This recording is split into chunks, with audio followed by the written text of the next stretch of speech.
Hi,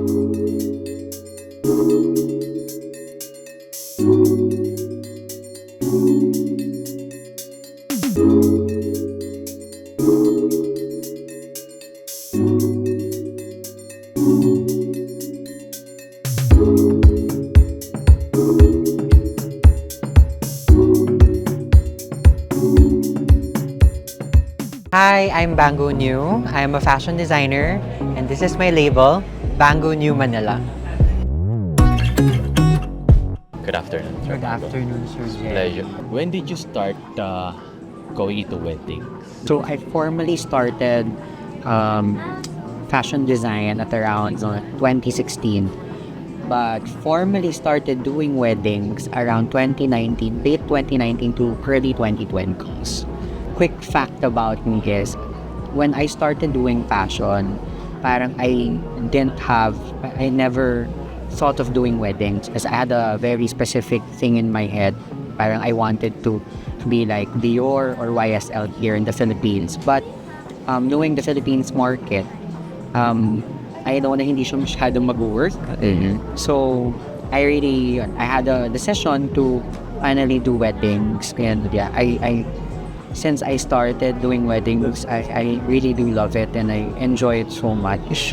What part of the wedding did you enjoy? Yung the one thing that I really appreciate with weddings is the relationship that you make with your clients. There's so much time involved in making a wedding dress.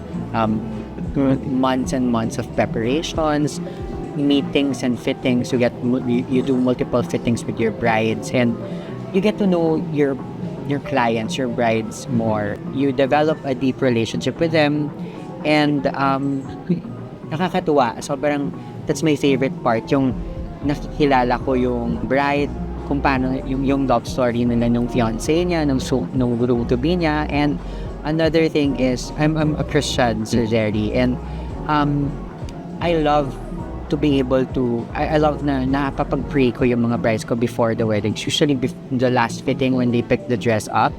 Okay, wow, that was beautiful. And Thank you so much, Sir Jerry. kasi, I mean, for you to relate with your couple and then, you see them, kasi you're there, di ba? On their wedding as well, di ba?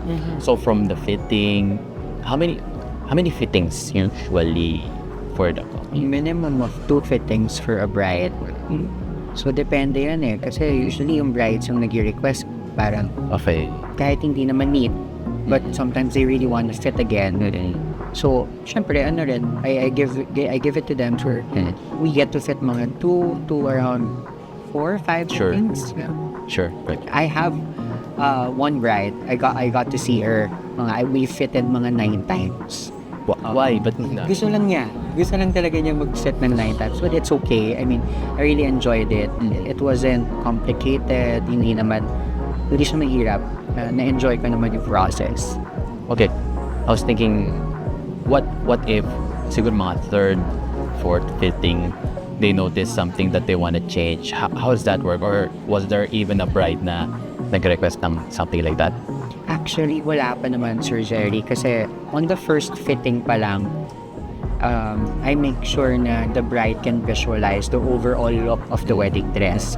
So, hindi ako nagpapafit ng parang base lang or parang line lang. So, I want them to see the effect, the full effect of the dress agad. Para Of course. hindi rin masayang yung efforts ng bride sa pagpunta, pati yung efforts ng team dapat para make the dress. So, I make sure na first fitting pa lang, medyo parang kita na nila yung overall na dating.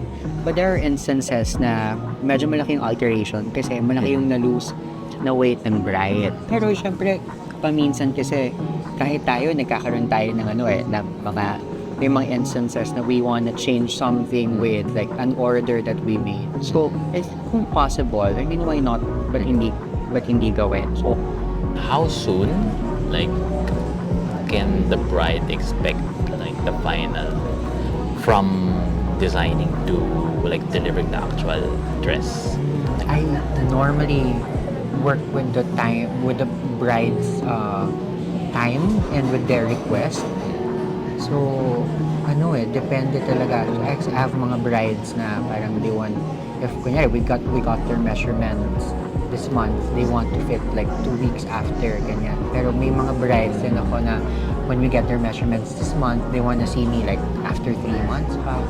So it would really depend on like the request of the bride. Oh, gotcha. Was there an instance where like the bride, siguro like if they come from overseas, no, and the only time the leave that they have is siguro mga 4 days? Mm-hmm. Is that possible? Kaya naman. Oo, Okay. we can make it possible. 4 days. Oo. Like, so the whole team, walang tulugan. Yes. Stuff like that. So what we do, I had one story na ganyan. Actually two. Back in 2019, I had a client. She's based in New Zealand. Hey. So Kiwi. we only had 2 weeks to work on her Okay. dress. So when she got here, since walang COVID, from airport, diretso siya sa akin. Sabi nga niya, I'm so sorry, wala ba akong shower for more than 24 hours. So okay lang naman, we don't mind, syempre. So we got her measurements and then the next day, we fitted the base of the dress agad. Yeah. Okay. And then just recently, I had a client, she's based in Canada. I see. A couple of weeks before the wedding, July 7, she decided, her and her stylist decided to have a reception dress made. Okay.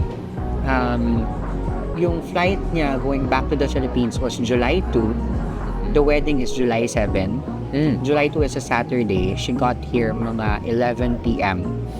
And then July 3, we're closed kasi Sundays, so I didn't get to see her. But July 4 morning, we fitted with her. Lahat yun, online meetings, we got her measurements. Online also, ginaid ko lang yung sister niya. Yung sister niya kumuha ng measurements. So pagkuha ng measurements, yan. Tapos I proportioned it when we made the gown. So July 4, our first fitting, perfect naman. I have a photo actually. This is the dress. This is from our first fitting, July 4. Tapos, yun lang, we only had one fitting. So I only saw her once. Tapos July 6, night time, kinuha na nung stylist yung gown niya sa amin. So, How do you start the conversation on like directing them, ito yung bagay sa'yo, this type? so I asked them first, kung ano yung gusto nila, kung ano yung peg nila. And then they would show me, and then if it fits them, if the design fits them, if the cut fits them, then go. Pero kapag medyo nagda-doubt din ako if it would flatter the client's body, what we do first is get their measurements and then we base it from there. 80% of the photos and videos that we do are the bride, diba? How do you make them even stand out more on a dress? How's the approach? It's really the fit eh. Kasi kahit gaano kaganda yung tela, Okay. yung design, Okay. yung detalye, kung hindi maganda yung fit, it wouldn't look nice in person in photos. Yeah. So I think that's really one of my selling points also. And one of the pinaka-crucial parts in a wedding gown is the fit. So I studied corset making. Kaya really the dresses that we make are really molded on the body. But there are some telas, there are some fabrics that parang I would prefer not to fit because it's the fabric parang gets stressed. Let's say a corset na made out of layers and layers of tulle. So Okay. tulle is not the pinakamatibay na fabric. So it has a tendency to stretch and to parang be deformed. So ideally with it, you parang change it like once lang and then you fit not often para ma-retain yung freshness nung structure nung corset. Okay, the one on my right. Okay. What, like this one, which body type? This Do one you- actually surprisingly can work for all body types if it's made right, if it's proportioned right. That's actually another thing that I want to share is parang for me, as a designer and somebody who makes the pattern himself, who makes a corset myself, any cut would really flatter every woman's body type if it's done right, if it's proportioned right. And when you say proportion, meaning Yung tama yung distance ng certain cuts. Kunyari, from waistline hanggang saan siya dapat fitted sa baba. Oo. Paano mo fit yung waistline to the stomach area? Paano yung distance ng certain parts? parang may blueprint yung katawan. Ano? Medyo, oo. No, Ang you tawag have to- ko dyan, engineering. Wow, lalim. Pag ano yan, I always tell my clients, paminsan designer, paminsan engineero. Kasi yung parang the structure, the base, ganyan. Yeah, exactly. Wow, it's good to hear. How about this one on our left? Yeah. Would you suggest like sa beach? Oo, since the fabric is really, light, it looks light, visually light. Oo, it doesn't necessarily need to be literally like magaan.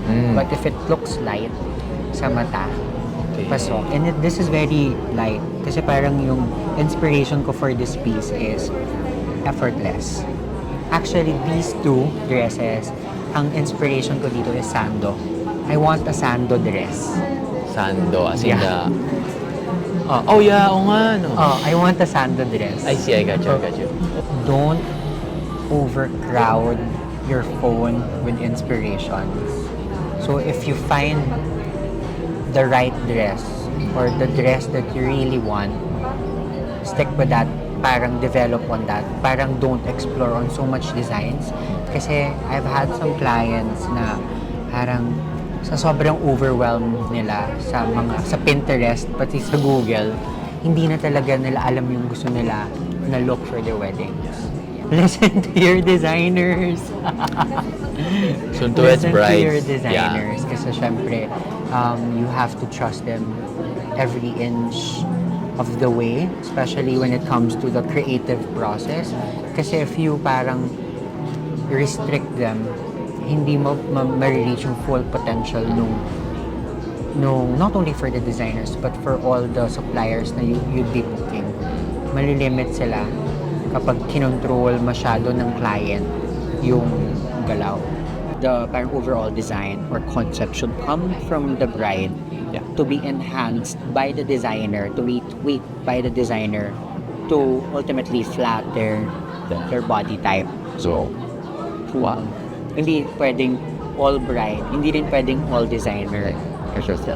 Pero yun lang, parang trust the specialty of your booked supplier. Word. So, you may follow us on Instagram. We are at Banggo Niu, BANGGONIU in Instagram. You can also send us a message at 0977-809-9291.